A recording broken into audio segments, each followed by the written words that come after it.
Walt Disney World is not a place that's used to cold temperatures, and unfortunately, there is a huge cold front moving in, guys. We are talking about sub-freezing temperatures in the most magical place on Earth. How is Disney going to respond to this? What might happen to some of the plant life all over the 4 parks of the Walt Disney World empire? Let's find out today on That Park Place. It's from www.magic.com. Walt Disney World braces for rare hard freeze. Wind chills in teens expected on Sunday. Guys, I cannot. So we talk about, like, you know, cold days in Central Florida sometimes on this thing, and we get a lot of crap from the from the audience where they're just like, oh yeah, okay, like, you know, cry me a river. Blah, blah. It's gonna be, the wind chill is going to be in the teens. Like, this is, if there were precipitation on this day, it would snow here. Yeah. Easy. And I could not tell you the panic that would cause. Mm-hmm. People here can't drive in the rain, and it rains every day. If there was snow, I would lock my house down with blast shields, because it would be an absolute nightmare. But let's look at what WW Magic has to say here. Walt Disney World visitors should prepare for a rare cold outbreak January 31st through February 2nd. The National Weather Service is forecasting temperatures in the upper to mid 20s Sunday morning, February 1st, with wind chills dropping into the mid-teens across the Orlando area. The coldest conditions, guys, since 2010. So Sunday morning will be the coldest in over a decade. Confidence is high that a major freeze will grip the Walt Disney World theme park area by Sunday morning, February 1st, 2026. Sunday morning forecast, low temperatures mid to upper 20s across most of the Orlando area. Wind chills in the teens across the region. Hard freeze probability of 40 to 60% with temperatures at or below 27 degrees. Daytime highs only reaching the 40s and 50s if you're near the coast. And Monday morning forecast is going to be similar to Sunday, with wind chills in the upper teens to lower 20s and continued well below normal temperatures. The extreme cold will persist through at least Tuesday before slowly warming. Guys, this is crazy. Yeah. It's going to be cold. That's crazy for y'all, but not for us over here. Well, it's crazy, though, in Central Florida, because people here are not used to such things. Right. No. And nor the ecology either. I mean, this is, you know, that's a big thing. Cold fronts like this. Tell us about that. Oh, absolutely. Cold fronts like this have devastated the local wildlife in these areas, particularly in Central Florida. In fact, back in about 1895, going back all that time, it hit about 18 degrees and really devastated the crops because, you know, at that time, Central Florida was kind of an agricultural center. That was kind of its name to, well, its claim to fame up until Walt Disney World opens in 1971. But even when Walt Disney World opens in 1985, those temperatures dipped down to 19 degrees. And at that point, you have some devastation to the wildlife as well. A lot of fish that died, iguanas and so forth. Not so good. So this is quite serious right here. And it's going to be very interesting to see how the Walt Disney Company responds. Yes, absolutely. So, guys, this is a nor'easter that's developing off the southeast coast on Saturday, pulling Arctic air southward on strong northwest winds. It's the same weather pattern that produced the memorable 2010 freeze events in Florida, as Vash is talking about. Statistical forecast models have trended colder in recent runs, now showing temperatures that fall outside the 30-year climate averages for late January. The European model's extreme forecast index shows values below 0.9, indicate negative 0.9, indicating a very unusual or extreme event. Now, what you have to pack for the weekend, if you, I mean, I guess, Erica, if you were going to be heading into the Disney theme parks on a cold day like this, what would you want to bring? Oh, so Primark, they do have one in Orlando, and we have them here in Germany. They have thick, and I mean thick, leggings that go all the way up to your waist. They may not be the most flattering because they don't really slim you down, but they are extremely warm. I wear those out here when the temperatures get, well, what they are now for you guys is basically what we're dealing with over here on the norm. Layer a lot.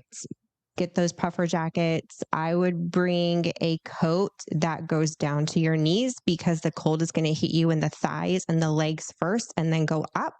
So I always try to cover my thighs and my knees with a long puffer coat with the big, it looks like a parka type hoodie. I know for Floridian, that's not the most fashionable thing because as Floridians, we don't like to layer. We like our flip flops and our shorts and our tank tops. But if you want to bear this kind of weather and be comfortable, you really want to layer and those long coats. I recommend the long ones, not the short ones that go to your waist, as cute as they are and they're fashionable, but that extreme cold is going to cut through your jeans. It will. And I would even wear thermals over your jeans, and you might need to buy a pair of jeans one size larger because those thermals are going to add thickness, and trying to get your jeans over the thermals can be a little bit strugglesome. So this is just, this is all cold weather advice. Gloves, possibly, if your hands get freezing. Lips. Look, if you're going to the theme parks, if you're a local or something, stop by Target, get a pair of cheapy gloves. I'm sure they'll have them out. Don't buy them at Disney. Disney will jack them up. Because Disney do sell gloves in Disney when it's cold and stuff like that, but they always jack up the prices on those things. Oh, always. And they're right in the entrance because they know you need it. They have like blankets and scarves and hats and gloves and all kinds of stuff, and they're themed really cute, so you want to buy it, right? But yeah, like Marvin said, Target, Walmart, or even the Family Dollar, before you get there, just get the cheapy stuff because you're gonna throw it away afterwards. It gets warm midday sometimes, but this weekend, it's going to be freezing in Orlando. 20 degrees, guys. 20 degrees. It's about -3 Celsius for our international audience. So. Yeah. And moisturizer. If that cold air hitting your face, it could sting. Yes. So wear moisturizer on your face and some kind of lip balm because your lips will get easily chapped in that kind of weather. Absolutely. Yes. And it's going to be all about indoor spaces here, guys. You're not going to want to eat at any of the places with the outdoor seating anymore. They do tend to roll out the hot chocolate when it's cold out at Disney. So, be able to use that. I don't recommend, they're recommending using Lightning Lane here. I don't recommend that because I morally am opposed to it. But you kind of want to stay in those queues, actually, and that's some good theme park advice here, Marvin. Which park would you recommend if you happen to be visiting Walt Disney World around this time? Body heat. Good question, Vash. Body heat rises. I'm trying to think which one has the most indoor stuff. Probably. Yeah, that's hard to think about. Hollywood, maybe? No. I don't know. It used to be Epcot. Most of the queue lines are in Epcot or are covered or That's true. I can't think of any like outdoor queues in Epcot that I No. You got the Moana Journey of Water thing. Yeah, I would recommend going away from that. Yeah, no. Oh, it might be frozen. The pipes are probably frozen.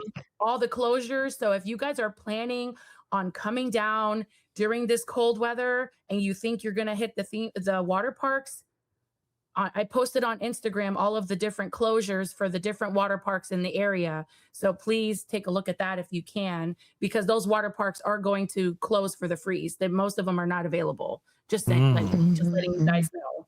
Yeah. Yeah. For sure. Yep. All right, guys. I'm trying to think of like which. I mean, I would probably have a hotel day on a day that's that cold, but man, the spa. That's a good point. Which one is the most like cold friendly? I can't even because none of them are built with the cold in mind, obviously. Right. No, that's kind of what I asked because I can't even think about it myself. I would think that Animal Kingdom is one of the worst only because so many of those queues are outdoors and exposed. Maybe perhaps Epcot because a lot of their food locations are inside and indoors. A lot of the queues are indoors. Magic Kingdom might be my go-to, but right now with construction and everything like that, you want to avoid that. I'm just not sure. Honestly, you know where I would want to go? Probably Universal. Ooh, interesting. Because everything there is indoors for the most part, except for like the coasters, and I don't really do that anyway. And you instead of getting a as Tom pointed out here in the chat, instead of getting hot chocolate, you can get a hot butter beer. And there you go. There you go. That's true. I'm rereading Harry Potter right now, and apparently butter beer is supposed to be hot. Oh, really? Yeah. In the film, was it warm? Azkaban, in the book, when they come back from Hogsmeade for the first time, Ron talks about the fact that they were excited to see they were excited to get the hot butter beer. It warms you right up. Okay, so it is warm. Okay. That's cool. Fun fact. Yeah. All right, interesting. guys. Yeah, as Jeff Helms pointed out, just stay away from the Popeye ride at Islands of Adventure. I would. Oh yeah, no Connie River Rapids, no Popeye. Right? Stay from anything where you could possibly get wet, even like Pirates of the Caribbean, because you can get pretty wet on that one too. Like you can if you're located incorrectly, for sure. So that's no one's going on Tiana's anyway, so we don't have to tell anybody to not do it. True. All right, guys. So we are going to see this Sunday what happens when Old Man Winter blows his cold breath onto Walt Disney World. Thanks for watching That Park Plays News. For more information, consider checking out www.thatparkplace.com. And don't forget to subscribe, share, like, and send this out on your favorite social media accounts.